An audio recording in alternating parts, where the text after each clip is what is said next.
Okay.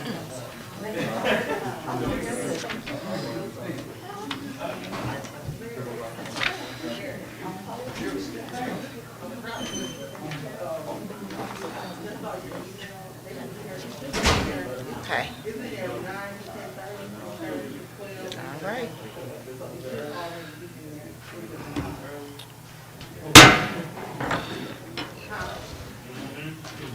This is a meeting of the Southfield Board of Education in public for the purpose of conducting the school district's business and is not to be considered as a community meeting.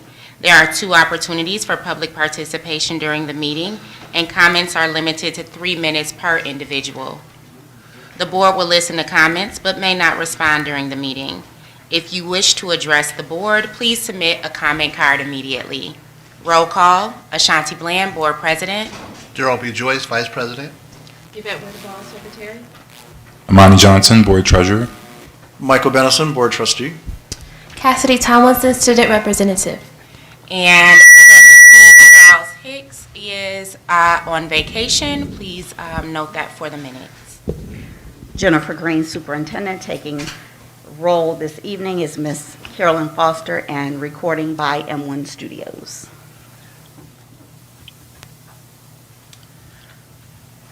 Trustee Johnson, would you please lead us in the Pledge of Allegiance? I pledge allegiance to the flag of the United States of America and to the republic for which it stands, one nation, under God, indivisible, with liberty and justice for all.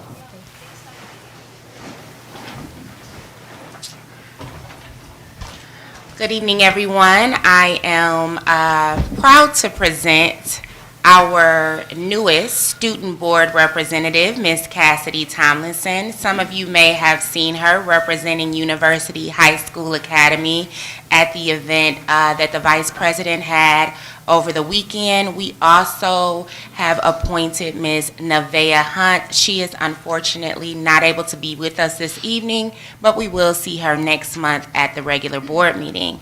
Cassidy is a senior, and she's a Midnight Golf. What are they called now? Member. I wasn't sure. And she's also a member of STUCO, is that correct?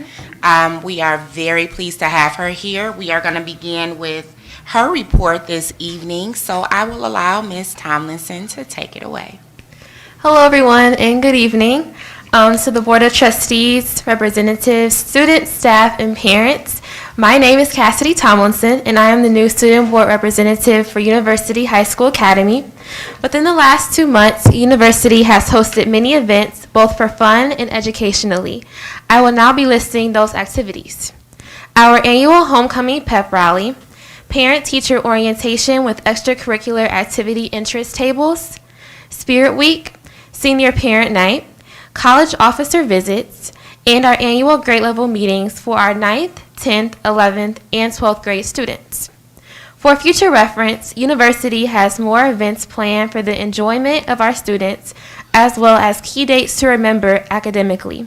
These events include No School for Students for the district-wide professional development on October 19th, tomorrow, a field trip to view the premiere of Wakanda Forever for all grade levels, November, a senior skating party on October 29th, parent-teacher conferences on the 20th of this month, deadline to register for December SAT date of November the 3rd, and the actual SAT testing date on November the 5th.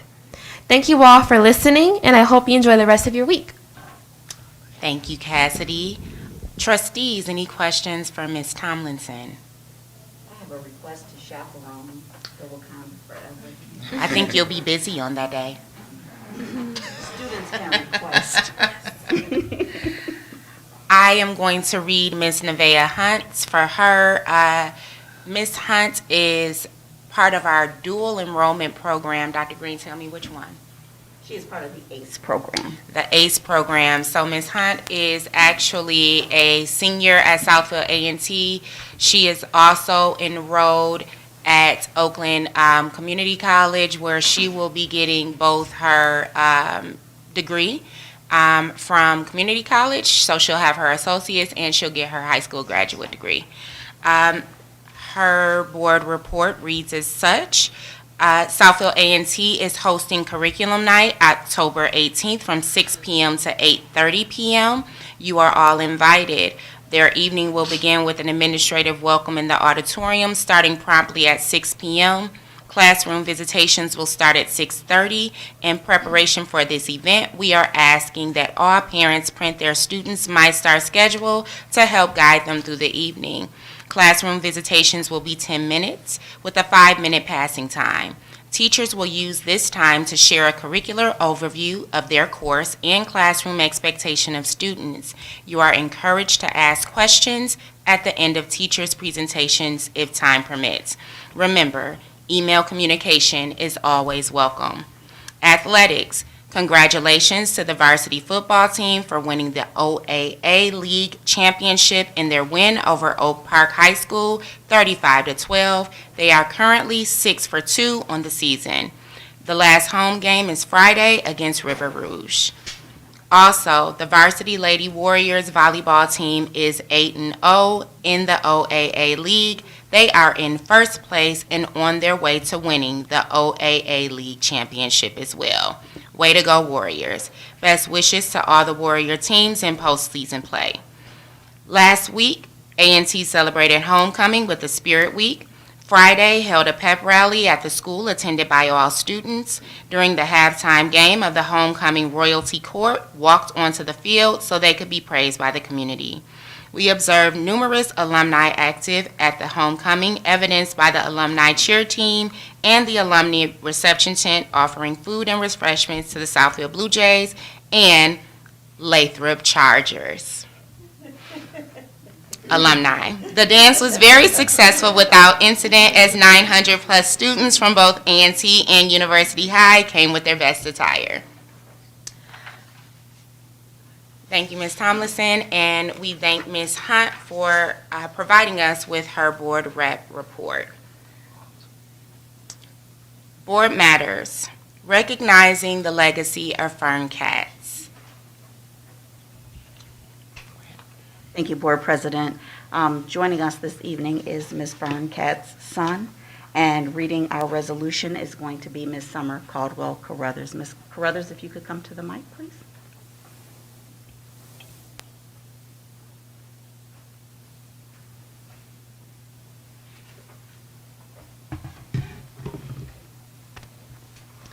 Good evening, Good evening. Good evening. Board President, Trustees, Superintendent. The educational legacy of Fern Katz. The Southfield Board of Education hereby resolve. Let it be known that it is with a strong sense of admiration for many years of service Fern Katz devoted to the people of Southfield and its students that we salute Fern Katz for her hard work, professionalism, and dedication displayed during her many years serving on the Southfield Public Schools Board of Education. We are honored and proud to recognize the loyalty and devotion to educational excellence and public service she exemplified every day. Our community, its schools, and its students have benefited from her service, will continue to do so for years to come. Whereas Fern Katz, age 94, of Oak Park, passed away Thursday, September 22nd, 2022, peacefully and surrounded by loved ones, and whereas Fern spent her professional career inspiring and educating students in the Oak Park Public School District. She was also very active in the community and a strong voice of social issues, and whereas after her retirement from teaching, Fern continued her advocacy and social issues and was as devoted member of the Women Action for New Directions. And whereas in 2005, she decided to seek public office and was elected to the Southfield Board of Education. She served several terms on the board and held the office of vice president. While on the Board of Education, she was a leading voice and fierce advocate for the Head Start early learning program.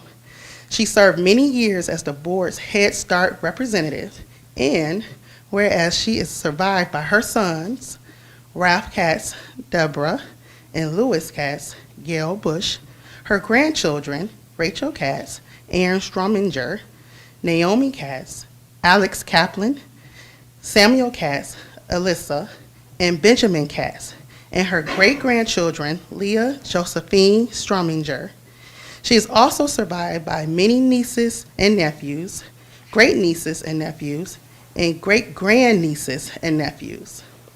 Now, therefore, be it resolved that the Southfield Public Schools District Board of Education thanks Fern Katz for passing on her legacy of commitment and professionalism. The Southfield Board of Education appreciates the dedication and beliefs in the district's students that have marked all elements of her work. There can be little doubt that the record of this outstanding educator, leader, and public servant will continue to reap rewards for the students and residents of Southfield for years to come. Be it further resolved that the district will provide an original copy of this resolution to the family of Fern Katz and put in place a copy of the permanent record of the Southfield Board of Education in commemoration of the life and legacy of Fern Katz. Resolution declared adopted by the Southfield Public Schools District Board of Education at a meeting held on October 11, 2022. Ashanti Bland, President, Southfield Board of Education. Dr. Jennifer Green, Superintendent, Southfield Public Schools District. Thank you. For the record, we will change the date from October 11th to October 18th. I believe on the official one it is correct. Thank you very much, Summer, for reading that for us. Mr. Katz?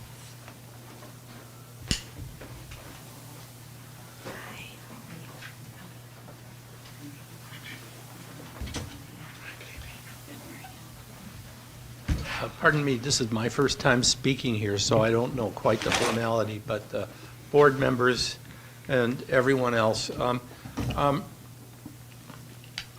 word went out to our family, and as near as I can figure, there may be people watching from Michigan, Texas, California, Washington, Oregon, Colorado, Delaware, Ontario, Northern Ireland, and Israel. As a representative of our family, the first thing I need to do is thank the Southfield School Board and all of the other officials present, in person or electronically, for this honor that you are bestowing on my mother, Fern Katz, of loving memory. We must also thank the entire Southfield Public Schools staff and community for their support of a wonderful school system. My brother Louis, who lives in Texas, noted years ago how devoted our mother was to her work with the Southfield schools, how much she loved to work, how hard she worked at it, and how this involvement sustained her in retirement after the death of our father. She was thrilled to be able to participate at such a high level in her old age, and in turn, we are certain that this was a contributing factor to her longevity. True to form, my mother always told me about the board first, right after talking about her grandchildren. It wasn't ever, how are you? How's your job going? Rather, it was, do you know what happened at our last board meeting? Or, you won't believe this, but. Or, that board is full of wonderful people. It wasn't, how's your music going? Or, have you talked to your brother? Rather, it was, did we have a rough meeting yesterday?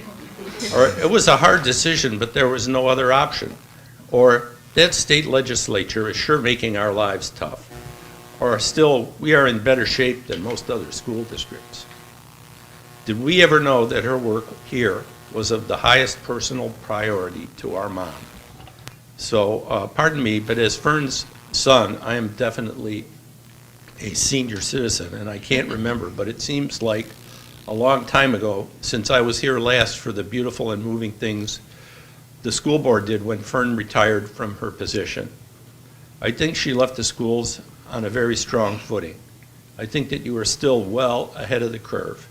I think you should be proud of the good work you continue to do, and I pray for your strength, love, and intelligence to continue that good work. If she is looking down on us, we'll have to wait to find out what she's telling our dad Joe about your current proceedings. Oh, boy. These words are a very poor token of how grateful we are for the kindness bestowed in the past and today on Vern Katz and on her family. Thank you. Thank you. Trustees, is there a motion on the floor to approve the resolution? I motion that we approve the resolution for burn cats. Support. It's been properly moved and supported. Board Secretary, is there any discussion? I just wanted to say to Ms. Katz's son that I didn't get a chance to serve with her, but I did transition in as she was transitioning out, and she always made herself available to me. She was absolutely a firecracker. Everything you described is so true. I'm just very honored to have met her and to have received so many words of wisdom and encouragement from her in terms of how to serve as an educator and as a leader. Trustees, anyone else? It's been properly moved and supported. Board Secretary, please call for the vote. Trustee Bland? Yes. Trustee Johnson? Yes. Trustee Joyce? Yes. Trustee Benison? Yes. Trustee Smith-Thomas? Yes. Myself, yes. Unanimous. Motion carried. For the record, I just wanted to add Trustee Smith-Thomas joined at 7:12 p.m. Thank you. Sure. We all stand and recognize as we present this to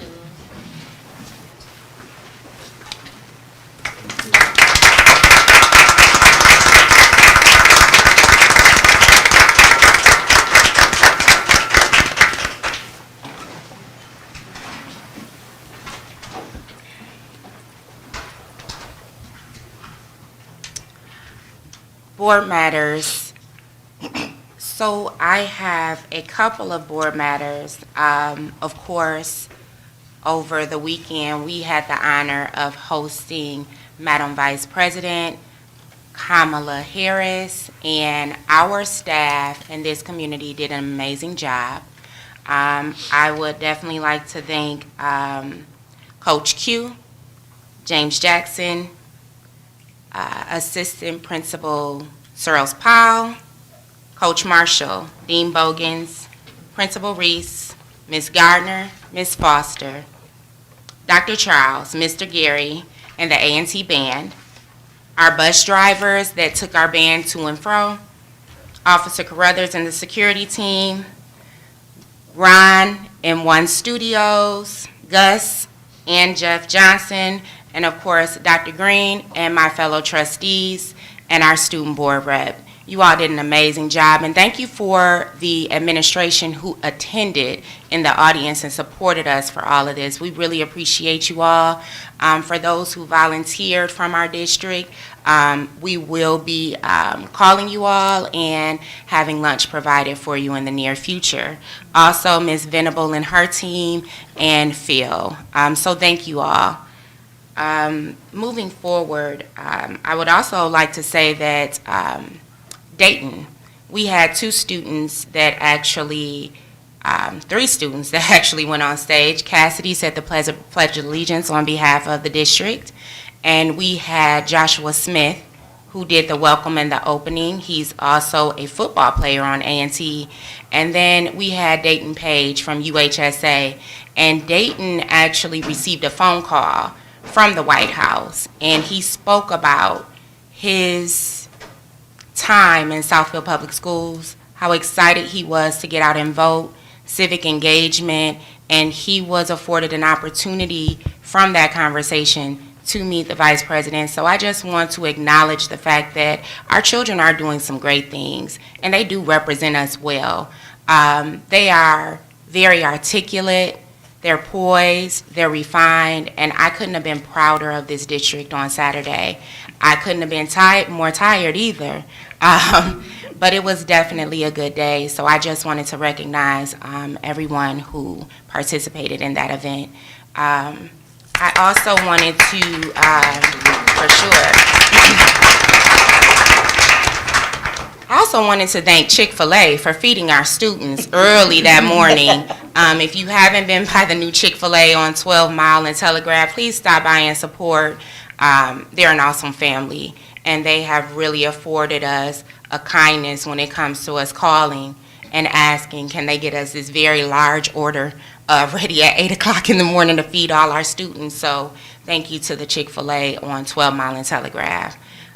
Secondly, ALC, which is our annual leadership conference for our Board of Education, the Michigan Association of School Board Members, is holding it this year in Traverse City. We have 4 trustees that will be going to represent us: Trustee Smith-Thomas, Trustee Johnson, Trustee Ware Duvall, and Vice President Daryl Joyce. So they will be attending that over this weekend. I'm sure they'll bring back a lot of helpful things that will help the district advance itself, and we look forward to hearing those reports next month. I think there was one other thing. Oh, I wanted to acknowledge Stevenson Elementary School. A couple of weeks ago, we had a very traumatic event happen at that school, and the leadership that took place on that day was second to none. That school moved like a machine. I did not expect it to. In that moment, I thought that it was going to have to shut down. They were going to have to send those kids home, but they refused to, quite frankly, and they kept going like soldiers. I would also like to say that it was the quick action of Principal Hickman and Assistant Principal Eubanks. I know she's called something different. I call her an assistant principal because she operates as one. Ms. Bush, that whole team did something extraordinary that day. And they used the tools they had to make a very horrible situation, one that those children didn't even know happened until the next day. So I just want to commend you all and let you know that it is appreciated. I got a ton of calls from parents saying, my baby didn't even know it happened. You all kept the show going, and you did it with grace and humility, and I truly appreciate all of you. And I would like to give you a hand, because what you did was no easy feat.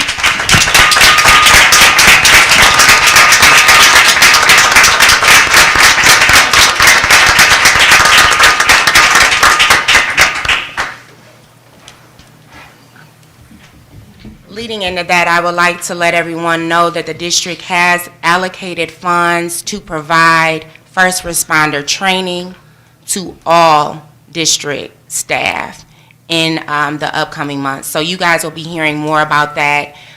We also have gone through the district to make sure that we have the AED machines. I believe we will be having some training on making sure that everyone has a plan for those as well. So I just wanted to bring that into the fold when we talk about safety and saving lives and the responsibilities that our teachers and staff have. It's a heavy weight on their shoulders, and we thank you for carrying it. Trustees, any other board matters? Trustee Smith-Thomas? Thank you. Good evening, everyone. I would like to recognize, and I don't see her here, but I do see our principal, Ms. Benson at MacArthur. One of the joys I have of being friends on social media with so many of the members of the community is I get to kind of get a sneak peek into what's happening in people's lives that you don't always hear about. But she received the Amber's Gift Scholarship, and I have no idea what that is, but I saw this that she posted, and I want to shout her out. I saw many of the members of the staff congratulating her, and I just want to read a portion of what this says. It says, the Amber's Gift is a grant for teachers with a never quit spirit. That jumped out at me. I said, okay, I like to see that. That's awesome. It goes on to say that will provide a safe and nurturing environment for all students to learn in an uninhibited atmosphere who encourages growth in the mind and spirit. So I just want to celebrate her and celebrate our principal in her absence.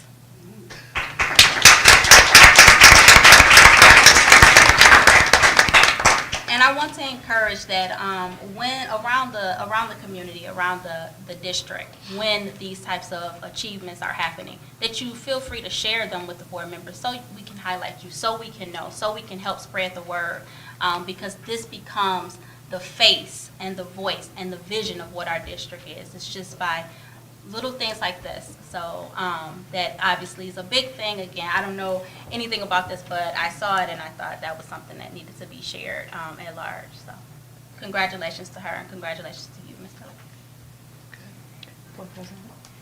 Miller. If I may just add, if any of the staff receive awards, if they could also forward a copy of that to Ms. Alexandra Cash, who is our new Director of Communications. We want to make sure that we celebrate them on all of the district platforms as well.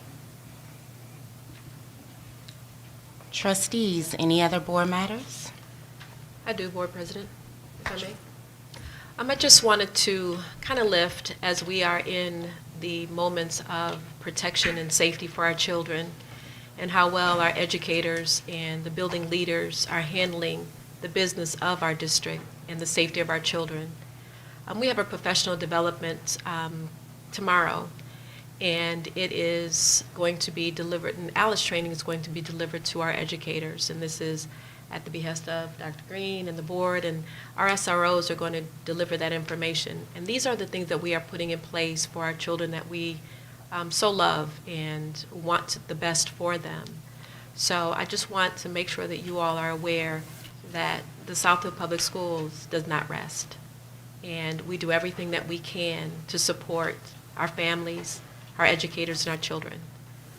Dr. Green works really hard, and I also want to let you all know that she is one of the biggest machines of our district.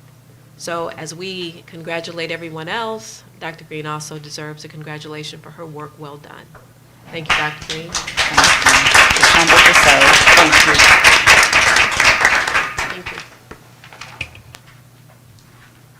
Trustees, any other board matters? Hearing none. Public participation. If you wish to address the board regarding a school-related issue that has not yet been resolved by school administration, please submit a comment card immediately. Comments are limited to 3 minutes per individual. As a matter of fairness, speakers with complaints against individuals are asked not to mention any persons by name. Complaints concerning employees pursuant to Board Policy 9130 should be brought to the attention of school principals or other administrators before coming to the Board of Education. Your cooperation is appreciated. Carolyn Amos.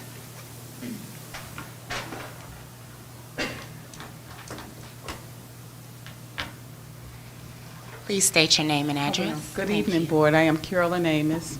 I am a concerned parent for a student at Southfield A&T. True enough, my son was in a fight. He's not a fighter, and he's been out for 4 weeks. And y'all motto has always been no kid left behind, and I feel like my child is being left behind. He shouldn't have been in a fight, but I do think that as a community, we have to get a hold of what's going on at A&T. I mean, if we need to put prayer back in the school, prayer needs to be back in the schools, because it's kind of getting bad, and I need to know where I need to take my son if you guys are not going to have him back, because we wait depending on hearing. He can't stay out. He's a young man. He's in the 11th grade, and I don't need him going backwards. And we have to be a community to surround our black men. I mean, all of our children as a whole, but he hasn't been back in school for 4 weeks, pending a hearing. So I'm just concerned, not only for him, but just the school itself. Just hearing the young lady that was speaking, and she's afraid for her daughter. We got to do something. Something has to change. I mean, some motivator, speaker, something to take a hold with these children, because it takes a village to raise them. And I know we only got 3 minutes, but I'm just a concerned parent, and would like to just get them back in school, because being at home is not the place to be. I appreciate your comment, and through the board, I would like to speak to this. and not directly to our community member and parent who just spoke, but to the issue. If you all would allow me to, I would like to. Support. So I'm going to share my experience. I see the administrators sitting out in this audience, and let me commend you all for coming here and supporting your colleagues. That I meant to say that earlier. I have a lot of respect for it because what you do is not easy. I'm in many of your buildings. I've been visiting Southfield A&T and MacArthur quite a bit over the last 2 months. I told Dr. Green, and I'm going to be very transparent in this moment, to get me up out of A&T before I had to go to jail last week. I was stopping boys in the hallway, asking them to remove hoods and hats, which their parents and they sign off on the student handbook that they know they cannot do. And I had kids look me in my face and walk away as if I was not an adult. I approached them as the board president with the superintendent. One boy walked away and gave us the finger. These children speak to adults in a way that I've never seen in my life. The respect and lack of respect that they have for themselves is unreal. Quite frankly, some of the parents have done the same to me and the staff. So if we're going to call a spade, let's do it. This isn't just a child problem. It's a community and it's a parent problem. Back in the day, if I were to walk away from an administrator like Mr. Horn in the hallway, let me explain. He knew my mother's number at work and he wouldn't have to ask her permission to snatch me up. That was Southfield. This is something different. I'm reading another comment card. Audrey Richardson. I was there when a teacher broke up a fight and got hit in the face. And you know what she said to me? She said, these young people are fighting just because in the bathroom. Our children are waking up in the morning angry. I got to A&T at 9 o'clock. 9 o'clock. Our children are mad. Our children are bringing weapons to schools. Some of the pictures they post on social media, they're straight from album covers. In my house, my kids have no rights. That's my house. Your phone, your iPad, all accessible to me. If we were to start looking in the drawers, in the rooms, like our parents did us, we may be able to stop some of this. The involvement of the parents is pinnacle. Parents, you bring us a finished product to school. All we can do is refine it. It is not our responsibility to create a product. You bring it to us. We're supposed to build on it. When the foundation is broken, what are we expected to do? I have to urge all of you parents in the audience, talk to your fellow parents. Some of the children need parents to talk to. They're fighting. They're fighting for their homes. Our kids are seeing things in their homes they shouldn't have to see, and then they come to school and they act out.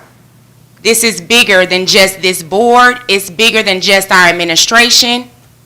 Could you imagine going to a job every single day with people half your age talking to you the way some of these kids are talking to our admins and our teachers? This is why we have a shortage. I appreciate you coming here. I do. Because quite frankly, Dr. Green really does believe no child left behind. I've heard people say, I wish she would expel more kids. And I'm just being honest with you. She doesn't want to. We're going to try to work with your baby. And somebody will give you a call. And if you need support, let us know. But our community sometimes has an issue letting people know that they need help. Pride always comes before the fall.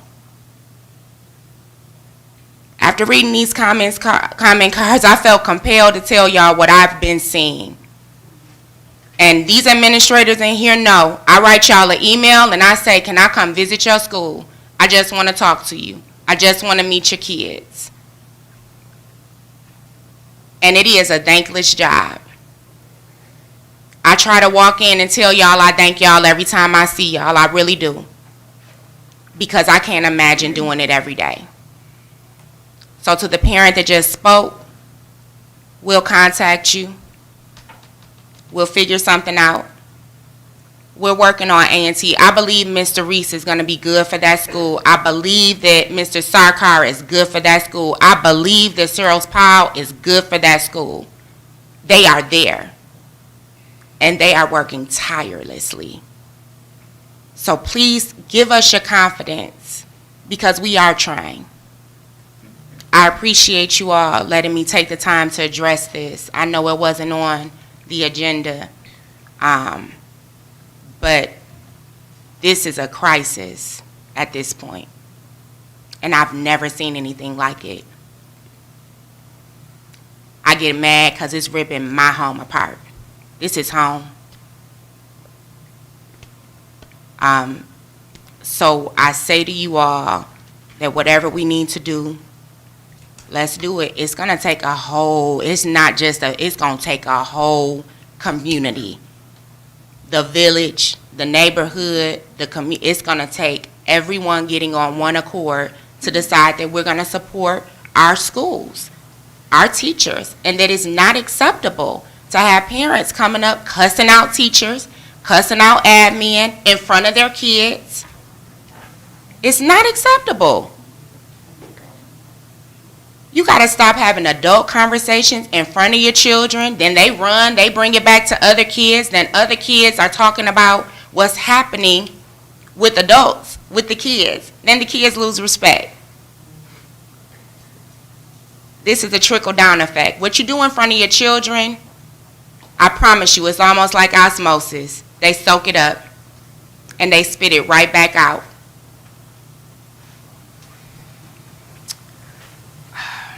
Ms. Richardson?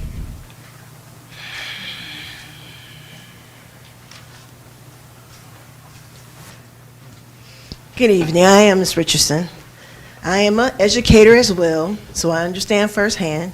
I was on the administration team as well too. My concern is the cage fighting in the restroom that you spoke to.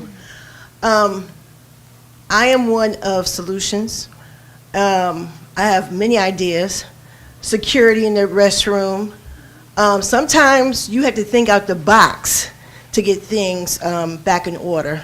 Get judges involved, let judges speak to parents so they know the outcomes, the possibilities if things don't straighten out.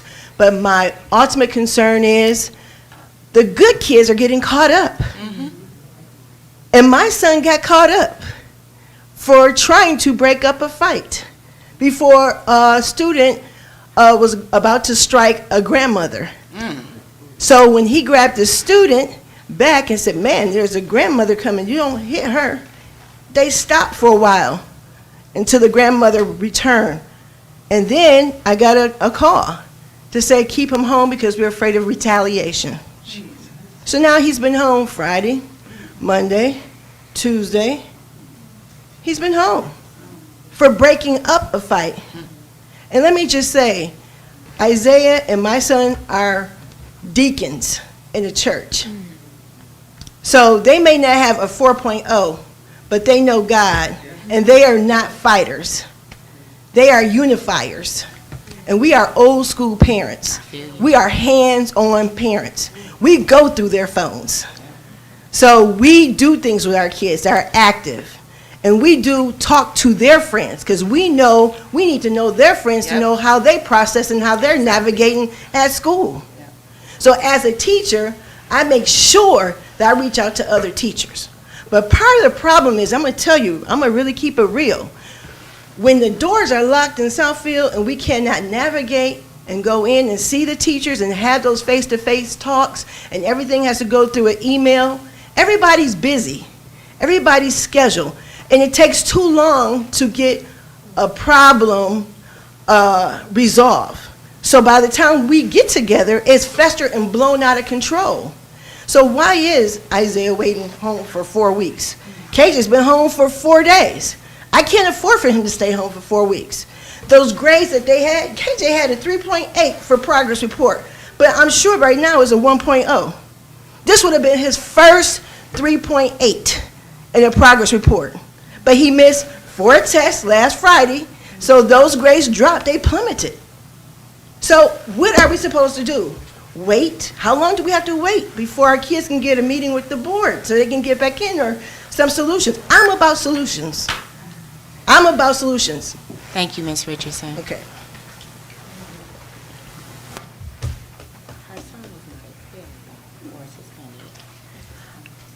Ms. Richardson, your son is at A&T as well, correct? Yes.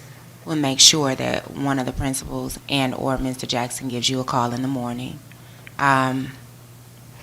Is your email address on this piece of paper? Did you put your email address on this piece of paper? Ms. Foster, will you hand her comment card, please? Both ladies. Thank you.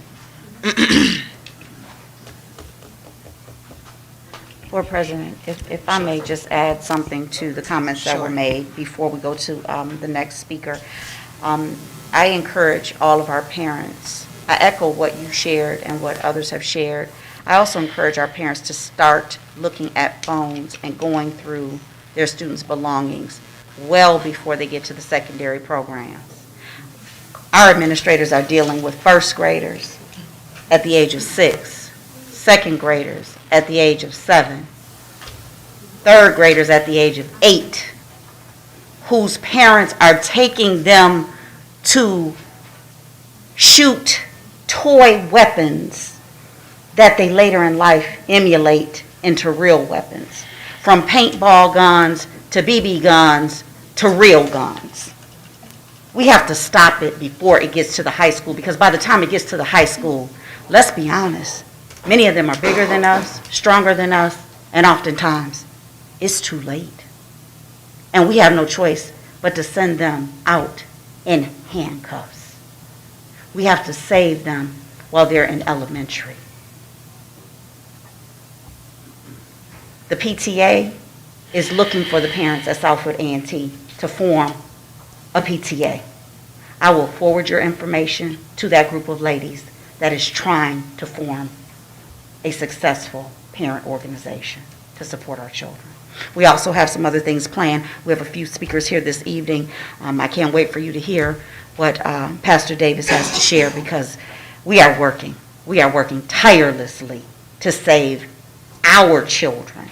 Because these aren't children from other neighborhoods, and I continue to hear Southfield is schools of choice, and you are bringing in children from other communities. We are not.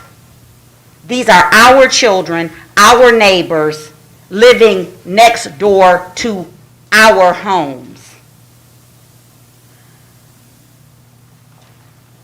We have to do better. I'm sorry, Board President. You're fine. Mr. Whitney?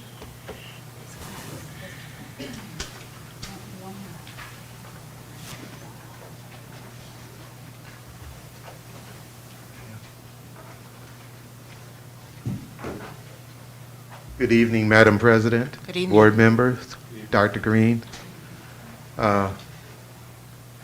First, I want to offer Dr. Green an apology because I was not able to make the meeting that you invited me to weeks ago. Prior commitments got in the way of that. Since then, I've even been out of town.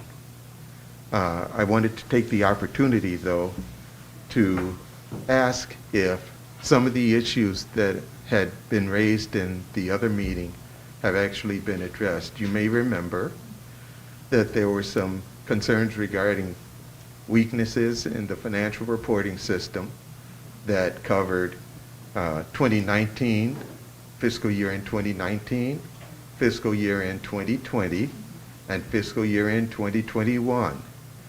And it seemed that the same kind of issue was being reported year after year after year, and no change had taken place.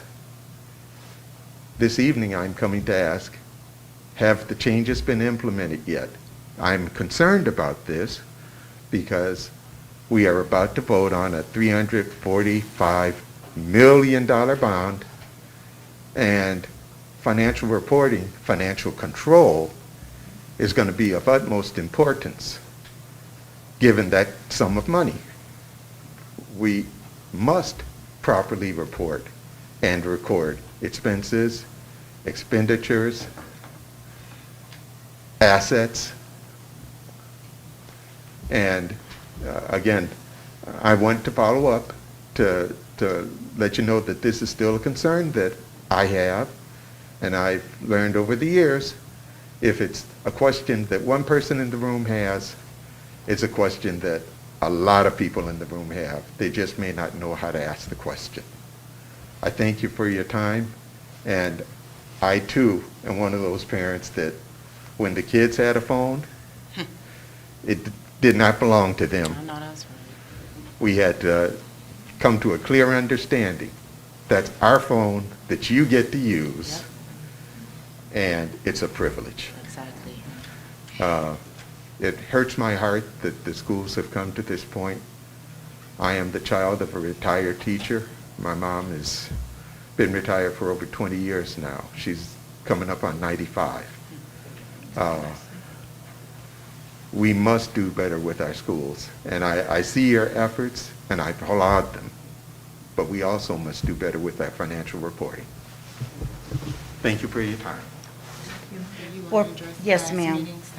Board President, if I may, not to speak directly to the questions, but just to lift, during our last study session, we did have a report addressing all of the material weaknesses that were identified, and for the viewing audience, I did want to clarify that there is a difference between material weaknesses and that of fraudulent activity. That means that we lacked some controls in some areas, as mentioned, and those controls have been put in place. Actually, the auditors this year stated that we were in good standing. There were no significant audit journal entries, and that's what I was looking up on my computer. I wasn't being disrespectful to you while you were speaking, but there are no significant journal audit entries, and that they're still working on it. So that was at the time that this was presented to me, and as you are aware, they have to have everything complete by November 1st. So we are in good standing as we currently speak. Thank you for your response. No, thank you.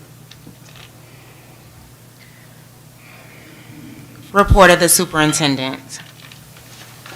Thank you, Madam President. I am very pleased. While we have a lot of challenges as a community, as a school district, and dealing with this generation post-COVID, I am pleased to highlight some of the amazing things and the amazing works occurring throughout our district.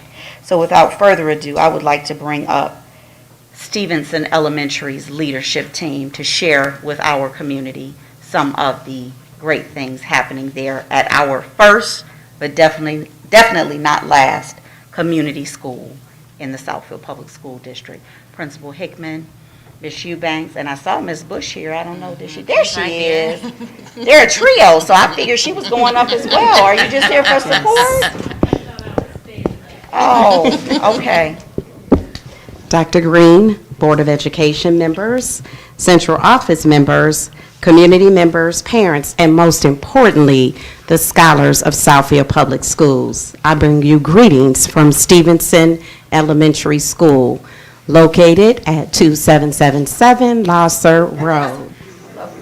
I am Tanya Hickman, the proud principal of this extraordinary learning community. Accompanied with me this evening is our amazing literacy coach, Denise Bush, and our assistant administrator, Dr. Green, Mrs. Portia Eubanks. Thank you, Mrs. Eubanks. Thank you, Mrs. Eubanks, for your dedication and for being my thought partner. I could not think of a better partner. Tonight, I promise to be very brief as I showcase the 5 Ps of Stevenson Elementary School. Go Stevenson. Yes. Okay. This is. These few things will be my clicker tonight. Which way we put, which way she go? To the thing. Actually, to the device. Okay. It's not clicking. We got it. There we go. There we go. We need, okay. Tonight's presentation will be very brief, as I stated, and I will showcase the 5 Ps of Stevenson: our purpose, our population, our participation, our points of pride, our partnerships, our points of pride, and our ponderings. Section 1 is purpose. By identifying the purpose of our work, we can better understand our goals. I strongly believe if we have no destination, you'll never get there. We govern ourselves at Stevenson by our mission and vision statements. These two statements communicate the direction we are moving in. Our mission statement: Stevenson Elementary School is a welcoming community hub that engages, support, and strengthens students, families, and neighborhoods. As the demands of the world continue to change, we will empower all students to be dedicated, lifelong learners and responsible citizens by preparing them to excel, not only academically, emotionally, physically, and socially. Our vision statement at Stevenson reads, "It is a strong and enriching academic learning environment that builds community and partnerships, which will revitalize our community, and partnerships which will revitalize Stevenson's learning community and give our scholars the vibrant futures they deserve." Our theme this school year is Growing Greatness and Community, highlighting community in all caps. An opportunity presented itself for Stevenson to become a United Way community school. During the pandemic, our team worked diligently on writing this grant and hosting presentations to showcase why Stevenson should be selected as the recipient of one of the first community schools in southeastern Michigan, and of course, Southfield Public Schools. We were notified June the 15th, 2021, that we were one of 5 districts selected. This was a huge honor for us, as we are the first community school in Southfield Public Schools. The United Way was excited about our desires to make literacy and STEM the focus of our work. Some may ask, what does it mean to be a community school? A community school initiative brings a wide range of resources directly into the school to support our students, their families, removing barriers to learning so children can be successful in school and life. Community schools become a hub rich with resources for students and their families. So we see ourselves as a hub for our community. There are 4 pillars to the community school model. The first one, and these are so crucial in what some of the comments that we've heard this evening. Number 1, building in integrated student supports. Number 2, expanding and enriching learning times and opportunities for students. Number 3, active family and community engagement. And finally, collaborative leadership and practices. Integrated support, when we look at integrated support, we look at a dedicated staff member coordinates support programs to address out-of-school learning barriers for students and families. Mentally and physical health services support student success. So what we do at Stevenson, we know some of our students have had some mental health challenges, as many of us in this room, over the last several years. So to prevent that barrier for our parents, we have Easter Seals coming into the building to provide those services for our students. And currently we have 15 students receiving that support, and it is working. It has changed the culture of our building. It has changed families' lives. And so we are excited about bringing these integrated support services into the building. Number 2, we look at expanding learning opportunities for students. If kids are busy, they don't have time to fight in the bathroom. So enrich activities emphasize real-world learning and community problem solving. After-school programming, weekends, and summer programs provide academic instruction and individualized support. An example of one thing that we're doing, we offer after-school programming with a STEM focus held twice a week on Tuesday and Thursdays from 3:20 to 5:20 p.m. from anything from coding to mentoring classes. That's boys mentoring, girls mentoring. We offer 10 courses for kids after school, and those programs will run all the way to the end of the school year at no cost for parents. Our third component of being a community school is community and family engagement. We know that there is no school if there is no community and family engaged in the process. So schools function as a neighborhood hub. There are educational opportunities for adults, and family members can share their stories and serve as equal partners in promoting student success. What we do for this area is we offer community of practice meetings, where parents select the topics and we bring those topics to life. We have talked about everything from mental health to building your credit. Whatever parents need, that's what we do. Dealing with difficult children. All of those things, we have brought those community practices into the building, and we have partnered with our parents in our program called Community of Practice Meetings and our leadership meetings. And the fourth component is collaborative leadership and practices. Eubanks and I cannot do this work without our parents, without our students, without our teachers, and community partners that help us build a culture of professional learning, collective trust, and shared responsibilities through site-based leadership teams and teacher learning opportunities. And what we do is we host monthly meetings called the Leadership Cafe, where we have those intimate conversations, not only with our parents, but we also have a monthly meeting with our community partners. And everybody bring their ideas to the table, and we do what's best for children. The second P that I would like to talk about tonight is our population. We are excited about the growing population at Stevenson. Our Director of Pupil Accounting, Ollie Brown, mentioned to us at one of our administrative meetings that Stevenson is the only school in the last 20 years that have had a significant growth in enrollment. We have received 48 new students from these areas listed above. And they're just not all from the city of Detroit. But we have pulled kids from Farmington schools, Birmingham schools, Ecorse, Novi schools. These are some prominent school districts that we have pulled students from. We've had a couple students come from Southfield Christian, Rochester schools, and so we are proud of the work we're doing because we know that what is happening at Stevenson is making an impact on not only our community, but other surrounding community schools are noticing that the great things that are happening at our school. Our classroom distribution includes, we have 1 Young 5 program, we have 3 traditional kindergarten rooms, we have 3 first grade classrooms, 3 second grade classrooms, 3 fourth grade classrooms, and 2 fifth grade classrooms, and we are busting through the seams.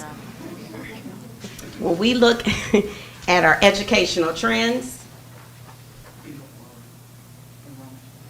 I just highlighted 3 years, and I wanted to really focus on the pandemic because everyone said that we've lost, and we know that there's been some significant loss through the pandemic, but Stevenson has continued to grow our student population over the last 3 years, and so we feel that we are positioning ourselves for success.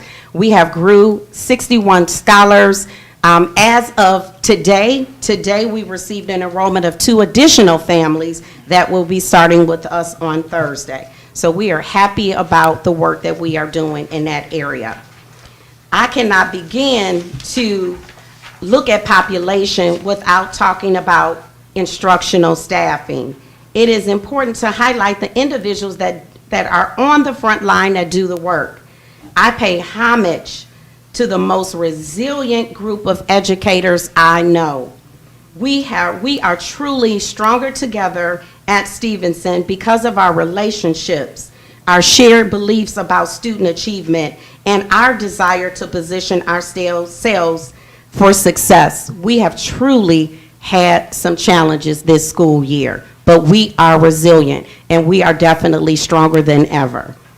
We have 25 teachers, we have a full-time social worker, we have a psychologist, we have a speech and language specialist.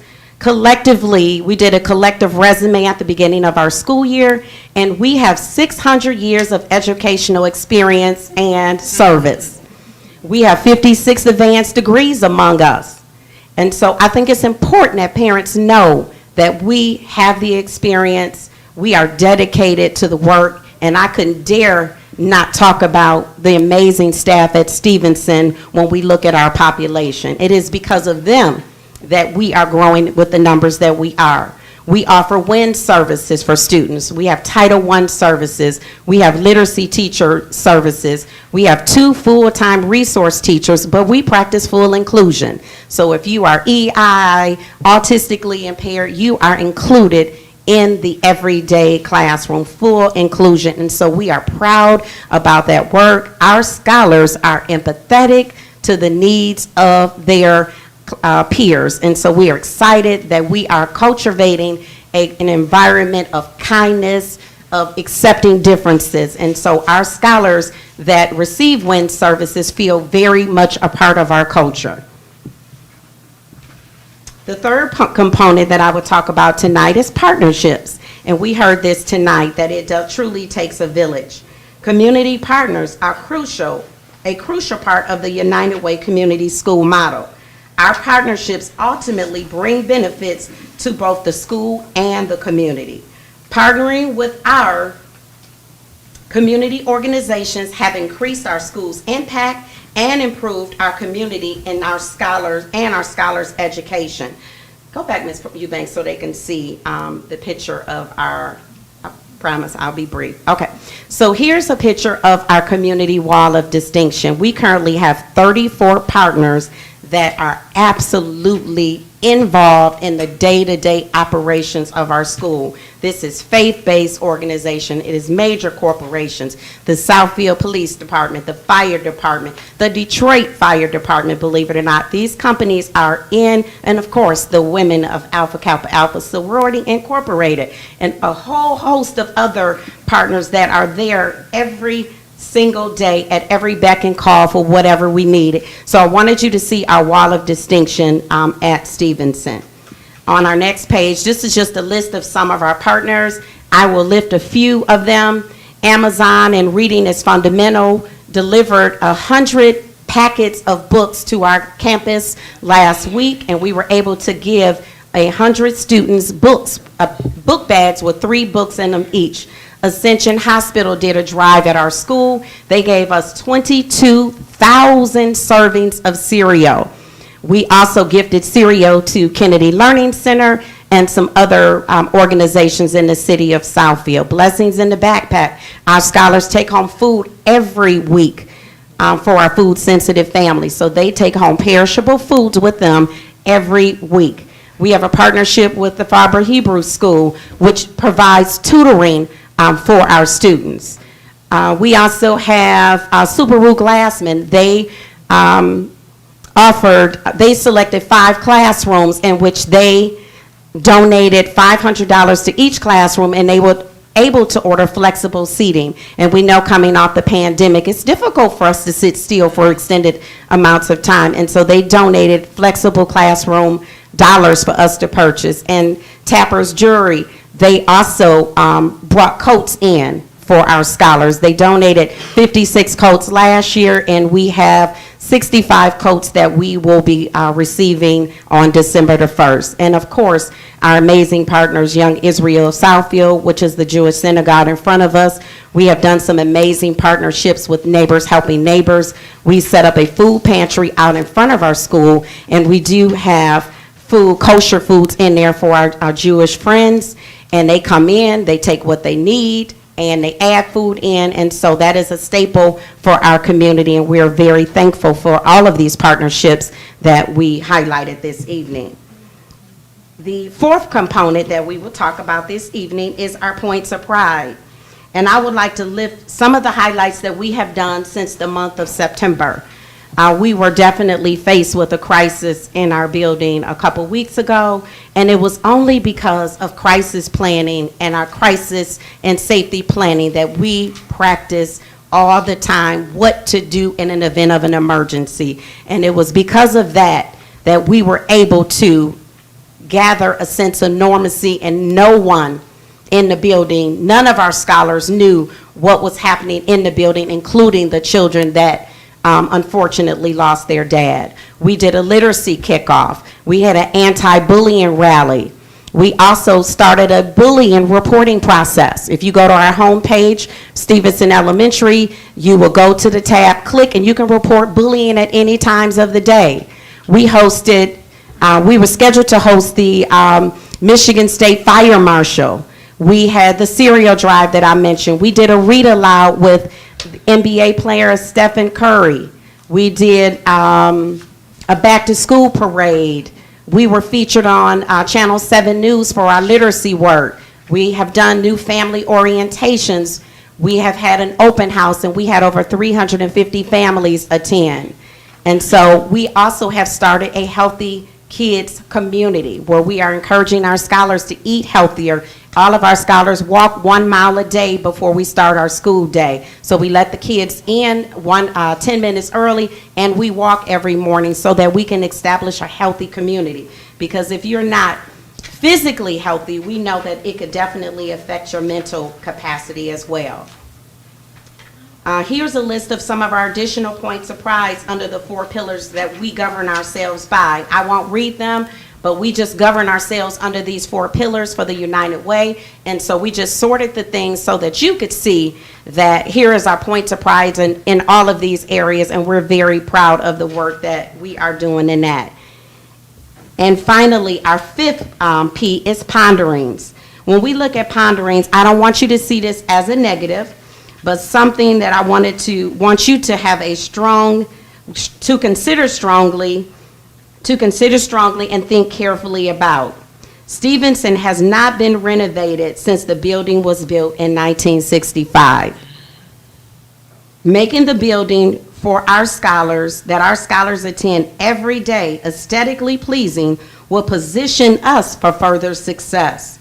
Here are a few things for us to ponder over as we go to the poll on November the 8th. Facilities. We need consistent traffic support. I direct traffic every day.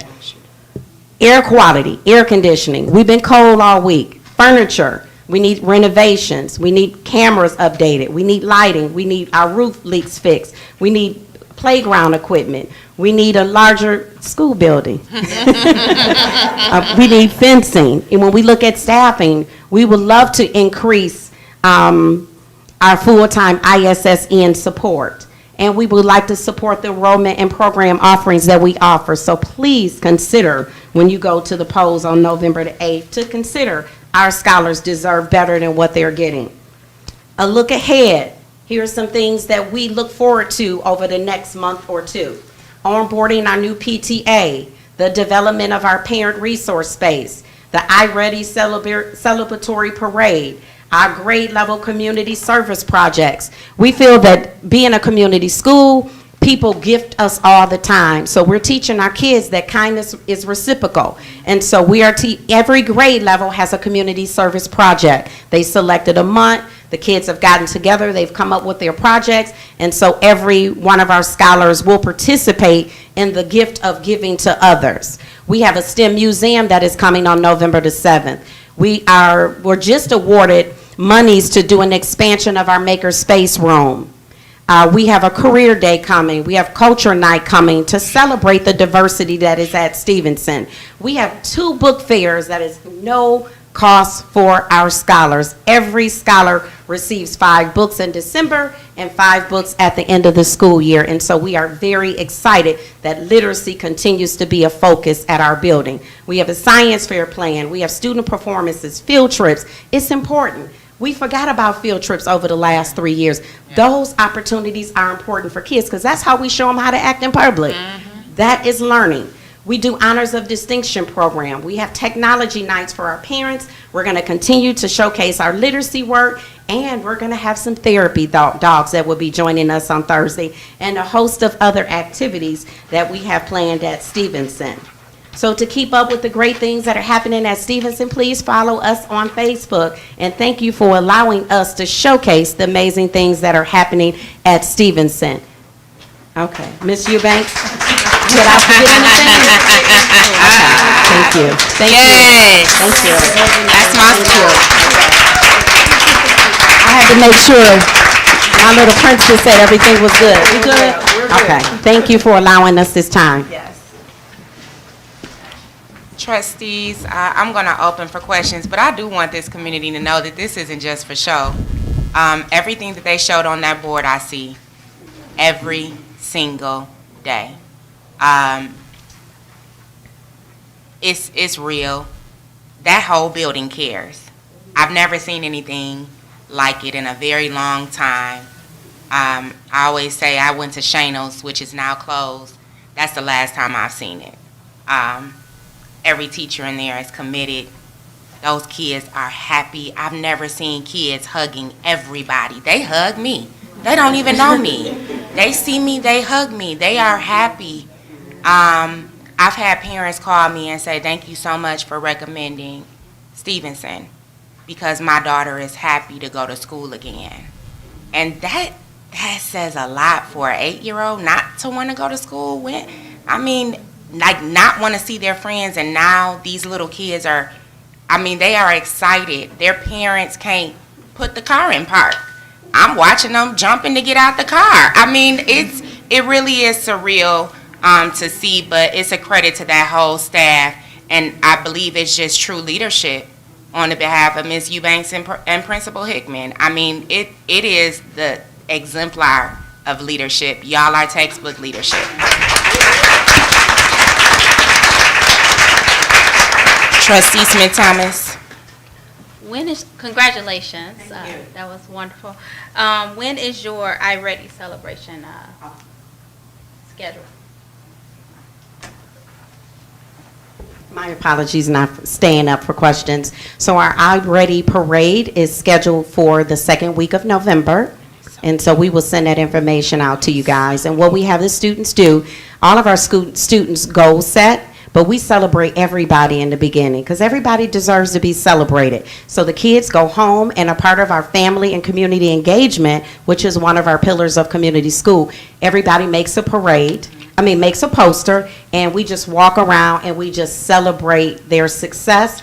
Last year when parents were not able to come in the building, they lined the building in the rain and they watched their kids and they cried watching the excitement, the passion for wanting to do better. So of course, when we got to that next assessment, the kids were serious. They were like, Ms. Hickman, I'm getting my goal because I can't wait for the parade. So it is scheduled for the second week of November as we just completed the iReady assessments. Yes, yes. That is so exciting to hear, and you're right. Yes. When they are celebrated for their growth, it encourages them to have that academic ownership. Absolutely. No matter how big or small, everybody deserves to be celebrated. Absolutely. And that is the culture we try to create at Stevenson. All right. Well, I'm looking forward to seeing that. Trustees, any other questions? I do have a question, and excuse me if I'm not as refined in social media as I should be. Is Facebook the only place that you're sharing all your successes at this point?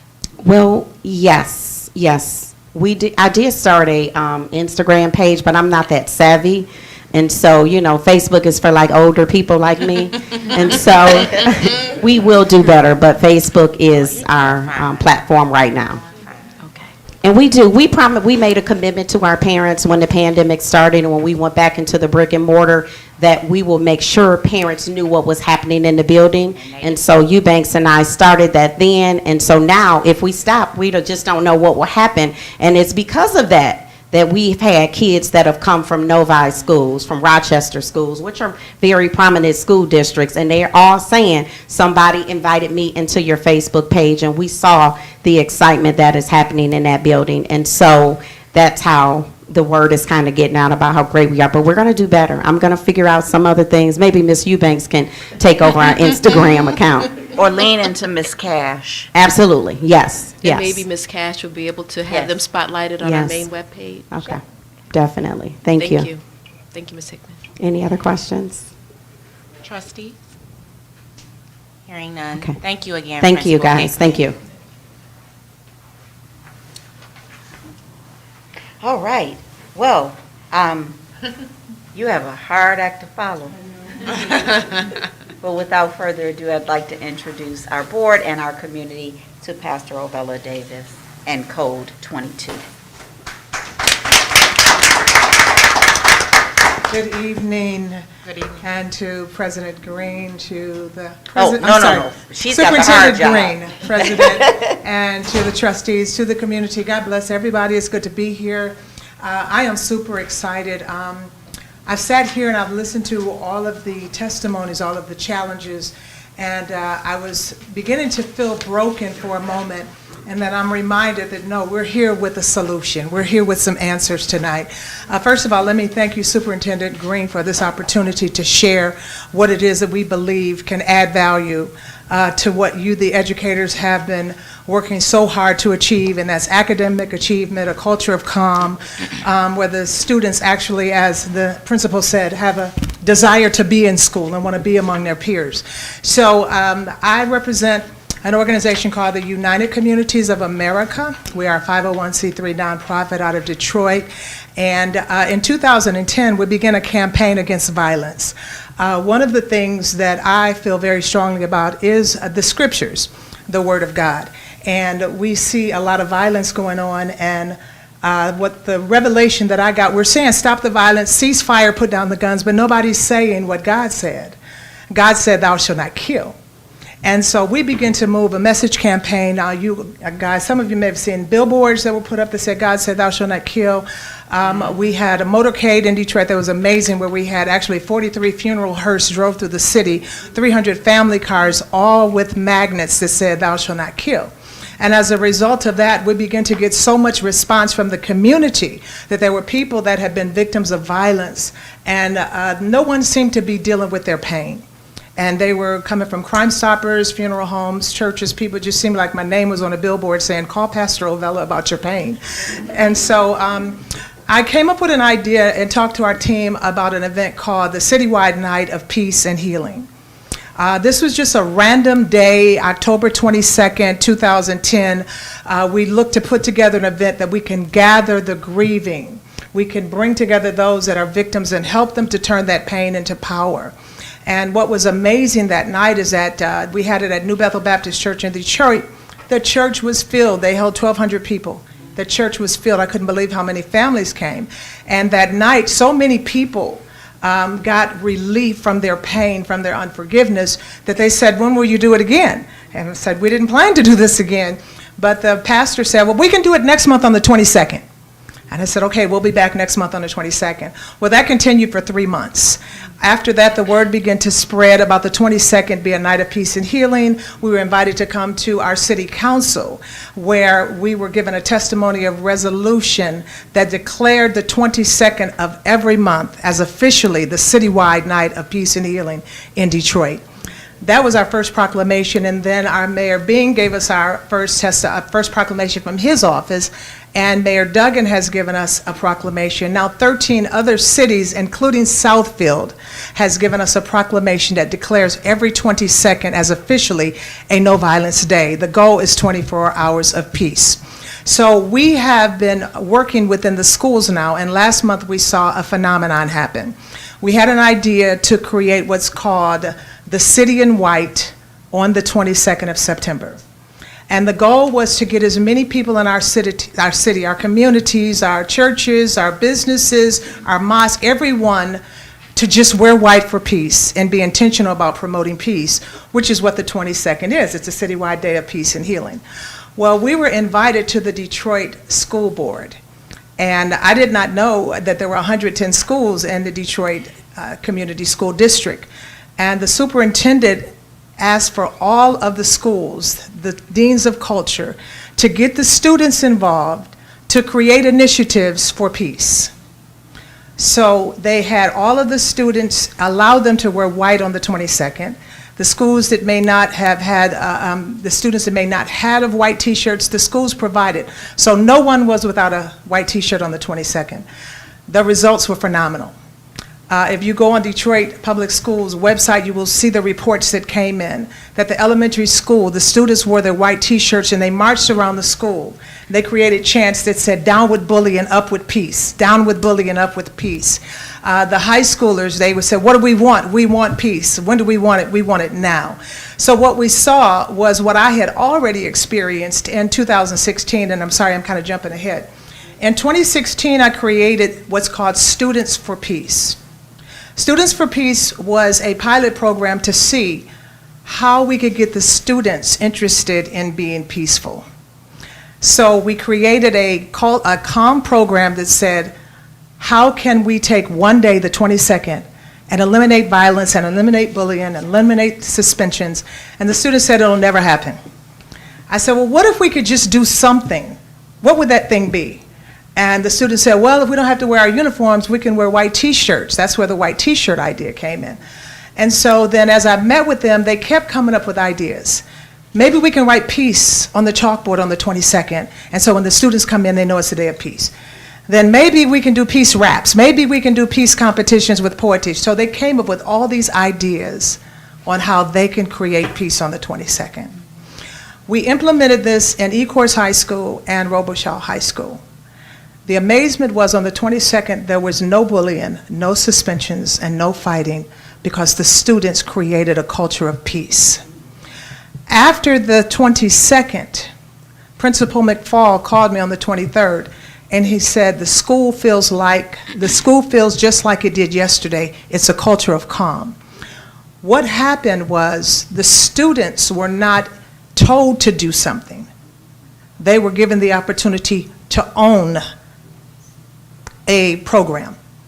They created events and ideas of what they can do to create peace, and it was called Code 22, and this is the sign for Code 22. So after the 22nd, when there was a fight or students began to argue, the other students would say, Code 22, Code 22. So the students policed the program. The students created the peace, and then they protected the peace that they created. Now what we'd like to do is see this to go to every school that we can get into, because it's much more now than just an awareness campaign about the 22nd. Yes, the 22nd is a day of peace, and we ask all community, every person in the community, to wear white to promote peace. So even if you're just going to Walmart, wear white on the 22nd to let other people know that we are working to promote peace. The students wear white. But now we also have the action plan program, which I presented to your superintendent, that we're excited about, because it's more, how can we sustain the peace that we're creating on the 22nd? How can we sustain it? And we have an advanced SEL program. I'm also a certified purpose development coach. What our institute has discovered is that most of our students, if not all of them, are dealing with one big problem, and it's called PDD, Purpose Deficit Disorder. When the principal said purpose was at the top of her chart, I'm like, that's exactly right. Our students don't understand purpose. They don't even understand why they need to go to school, the purpose of school. They don't know the purpose of relationships. They don't know the purpose of education. They don't know the purpose of many things, and where purpose is not known, abuse is inevitable. And so our advanced SEL program actually introduces our educators and students into how to deal with purpose and how to reverse the effects of PDD. But the first stop is just to adopt the 22nd as a day of peace. Just to get the students to wear white, that it's a buy-in from the entire school. The teachers, everyone wore white on the 22nd. And the students came up with just they had selfie corners where they put posters of peace up, and they took pictures with peace. So for the first time, a culture who is inundated with violence, inundated with being hard and being violent, they had a concept about peace. And once they experienced it, they wanted to protect it. So our hope is that, I'm a resident of Southfield. I've been wanting to bring this to Southfield, but as soon as the Students for Peace was ready to go, COVID hit, and we could not introduce it into Southfield. But I'm happy today about it, and my hope is that you will catch the vision. The 22nd is already the citywide Day of Peace and Healing in Southfield. That's every month. So we all can wear white, even in the winter, because it has a purpose. We're promoting peace. But to begin to implement this into our schools and to see our students say, this is not something a group is doing, this is the entire school culture, that we can change this hostility to calm, because the students are the one that we have to create a consciousness in them, but they will protect the program once they operate in it. So my hope is to see this happen in Southfield, just like we just saw last month in Detroit Public Schools.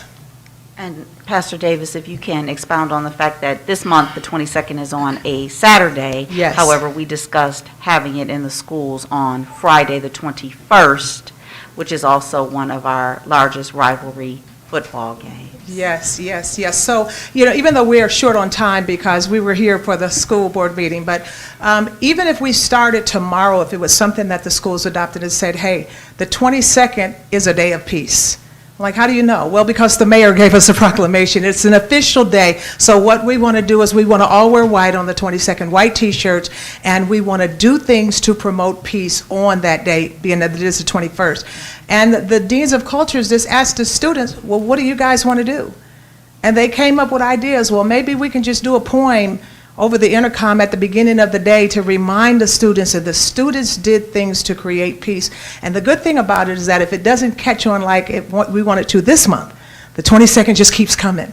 And we want them to adopt the code. It's like one of my young people came up with this, like, Pastor O, Code 22. I'm like, yeah, I like that, Code 22. And so that's what they're using as a communication. Actually, if students are beginning to argue and fight, the other students say, Code 22. So that's what we'd like to see. We only have a few days now, but the 21st is Friday, 22nd is Saturday. And my goal is to hopefully by the time we get to November 22nd that we can implement the city in white to Southfield. So it's not just the students, but it's the entire city that's participating in the Day of Peace and Healing. Trustees, any questions? I do have one question, and it's really quick. So this goes out from the superintendent to the administrators. Is that how you did it in DPSCD? So here's what we did. The superintendent actually made a copy of the proclamation that came from Mayor Duggan, and your superintendent, Green, she has a copy of the proclamation. Actually, everyone has a copy of the proclamation in their folder. Okay, yeah. Okay. So they actually put the proclamation on one side, and the other side said, Day of Peace, Detroit Public Schools, create peace on the 22nd.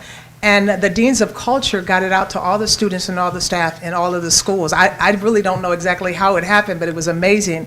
But the results were they're still coming in. So the goal is to get the staff, first of all, to support it, say, remember, this is the Day of Peace. Why? Because of this proclamation tells us why. And the deans of culture, they communicate with the teachers and say, listen, we need to get our students involved with this. So the best thing that I could say is that communicated with those who are in charge to say, make sure that our teachers are aware that this is the 22nd, it's a Day of Peace, or the 21st this month. Understood. Board President, if I may, we have several schools that will observe the pink out on this Friday. A few reminded me. So we did have pink out last Friday in some buildings, and it's in others this month, this Friday. So what we will do is encourage it for the 22nd district-wide, and perhaps our students can be encouraged to receive some additional acknowledgement if they post themselves on social media and send it to us. So we can still encourage it for Saturday, the 22nd, and keep our students engaged on those hours in which they're not in our school buildings. And then on November 22nd, which I know for certain is a Tuesday, we will have a collective district effort to ensure that is also the last day of school before our Thanksgiving recess. So I think that would be a perfect way to end the week before the big holiday recess with a Day of Peace. Yeah. And if I might, I wanted to just share an idea that I had. I have a son that plays for New England Patriots. He's a football player, and I've been in a lot of football games and seen the influence of the cheer team. And I was just thinking about the upcoming game being a rivalry, that if the cheer team created some type of cheer about peace, about the day of peace, and actually held up signs about peace, it may create the consciousness to the fans and the parents that this is the day of peace. Because what it really is about is creating a new consciousness to communities in crisis. So I wanted to just suggest that maybe they could have time to create a cheer about peace because it's the day of peace, hopefully to infiltrate some of the minds of those that are in the fans, that are in the stands. Thank you so much. You're welcome. Thank you.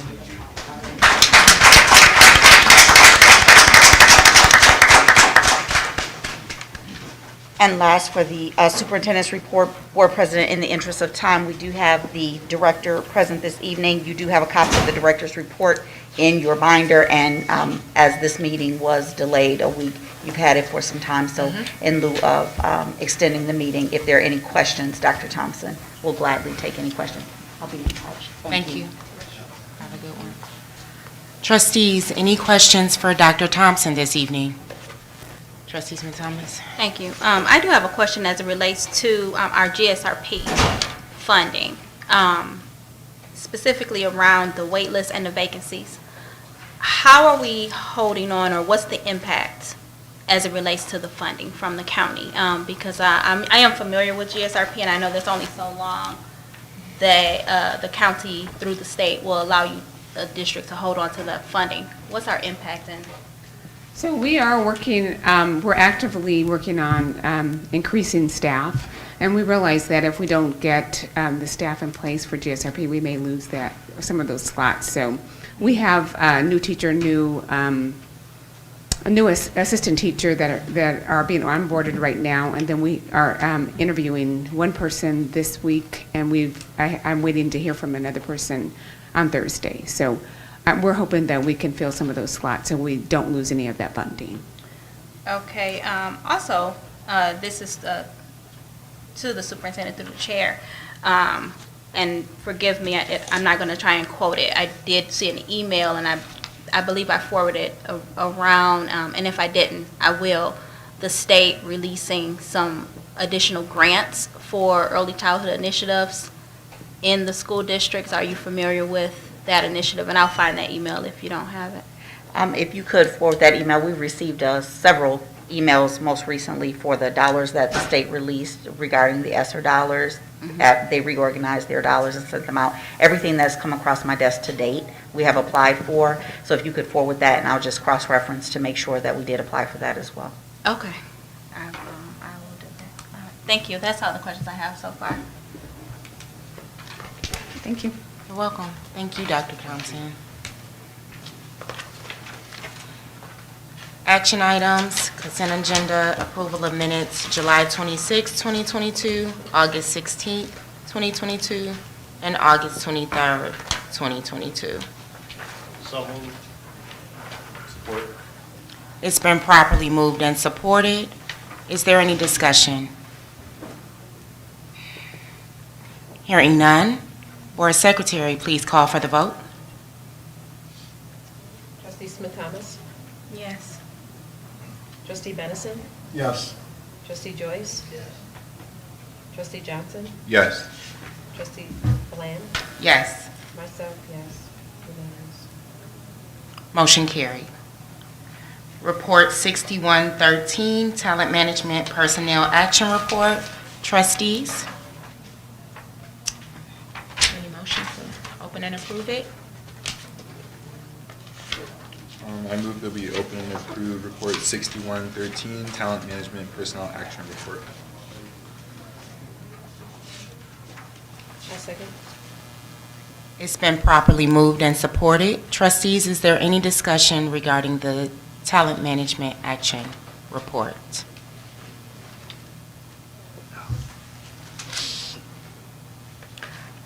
Not this report specifically, but I do have a general question as it relates to parapros and kindergarten classrooms, especially where we are with returning from the pandemic. How have we been with staffing those? And are they still being staffed until January, or have we been able to have them staffed is the first question. And two, is there a consideration to have those staffed until the end of the school year for additional support in those classrooms? Board President, if I may.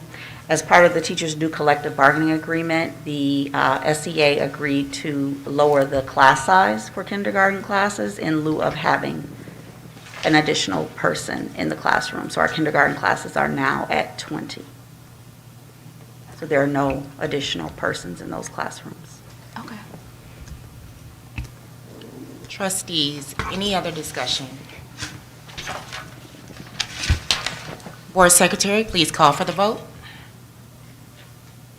Trustee Bland? Yes. Trustee Johnson? Yes. Trustee Joyce? Yes. Trustee Smith-Thomas? Yes. Trustee Bendelson? Yes. Myself, yes. Unanimous. Motion carried. Information items, monthly financial report and bill disbursement report.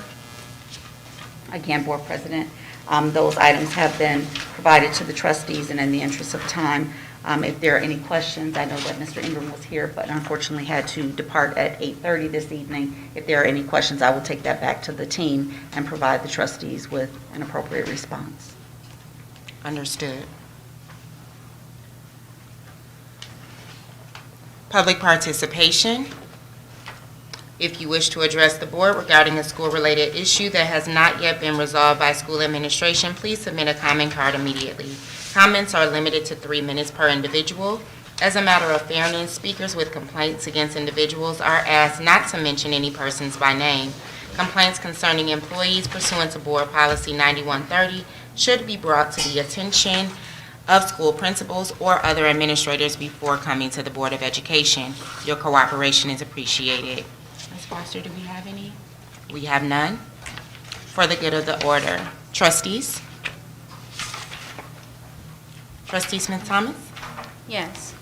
I have a question as it relates to our student hearing process. We've heard from a number of families this evening, and I'm certainly not addressing anyone personally, any of the remarks. But I do want to know, because we're hearing a pattern of students being out of school for weeks at a time, days at a time. So I'm concerned about where are we? I know we spoke some time ago about creating a calendar with a rotating schedule of board members to manage and maintain the student hearings. And there were some other changes implemented with that process. Where are we with that? Board President, if I may. We are currently operating within the law under Michigan compiled law and restorative practices. The high school principal does have the autonomy to suspend a student for up to 20 days, which is that of 4 weeks. After which time the student has to be brought before. We've created an intermediary step, which is that of a superintendent's hearing and or the superintendent's designee. Board President also lifted that I'm of the belief that we need to try to help every student that comes before us. So the superintendent's hearing affords us an opportunity to really dig into the data for that specific student and try to assist the family before bringing the student before the board for expulsion. With the law changing, and most recently, to now have restorative practices built in, there are a limited number of automatic expulsions. In the past, there were 4 automatic expulsions, and now it's down to 1. That being said, the superintendent hearings, once received by the Office of the Superintendent, we get them scheduled virtually, as quickly as possible, and try to get the students back in school. The superintendent and or designee can suspend a student for up to 59 days without the expulsion process of the superintendent. We have not we've not brought anyone before you for expulsion this year, and we have not had any long-term suspensions of up to 59 days this year either. I'd also like to include that in speaking with Principal David Reese, it sounds as if Southfield A&T is about to start to implement something a little bit different. It's a bit innovative, behavior contracts. So from what I understand, Principal Reese and his team will be unveiling this soon. It will be a behavior contract that is signed off by the student and the parent. And it will speak to them holding themselves accountable to try to avoid the idea of suspension. And I think it's I think it's a good idea. I really do. It has not been unveiled. He's only given me bits and pieces, but I thought it would be, since it was lifted, good that I share that with the community and with the board. And please know that Southfield A&T will be a talent spotlight. So I'm sure that once Mr. Principal Reese has that ready for unveiling, he will present that at our board meeting. So He's the spotlight for November, so it is. he is the spotlight for November. Yep. And so he has been notified that he's the spotlight. He is trying to unveil this rather quickly. He has addressed Dr. Green and said he wants to sit down with her. He's getting a team together of males to mentor young men that get on this behavior contract. He's spoken to me about it, and he's excited about it. So I think it's something to look forward to as an option to just flat out suspending a student without a track for them to be on following their return to school. And it was also lifted earlier, and not to get off topic from the calendar, we can definitely still put the calendar in place, but our ultimate goal is to not have any expulsion hearings if Well, possible. let me be clear, and thank you for the remarks, Board President, and for your response. However, neither of those remarks really answered the question that I asked, but okay, good information to have. I was not suggesting the students be expelled. In fact, if anyone has followed my service for the last 8 years, they know I've been a huge advocate for the students to not be expelled. What concerns me is when parents are coming and they're crying, and when parents are coming and they're lifting concerns for their students being out of school, and the board not be made aware of it until they come here. And so my concern is, are those students getting work? What's the process happening when they are out during that period of time? The one parent spoke about the scholar being out and missing tests and grades failing and falling and dropping. What are we doing to support that? Sure. It is the expectation of the administration that if ever a student is out, be it for an illness and/or for a suspension, that they are afforded an opportunity for that makeup work. And the systems have been put in place at the building level. If mom has not gotten that makeup work, then we need, Ms. English, you need to connect with her this evening to ensure that that happens, because that is indeed the expectation. And I see Dr. Freeman in the back shaking her head as well. So if... Yes, her work, and the teachers are calling daily. Okay. So I'm not sure if the parents are aware of that, but if you can connect with them, then we will make sure. Because I'm one of the ones that child has been out for so long. There is a schoology, but it's still not enough to they need someone to teach them what needs to be done, not just this is what happened in class and this is what you need to turn in. It needs to be something that they can grasp and to be able to maintain their work. So I do appreciate you bringing that up about what's going on. Ms. English, would you please connect with mom? Yes. Thank you. I'm done. Trustees, anything else for the good of the order?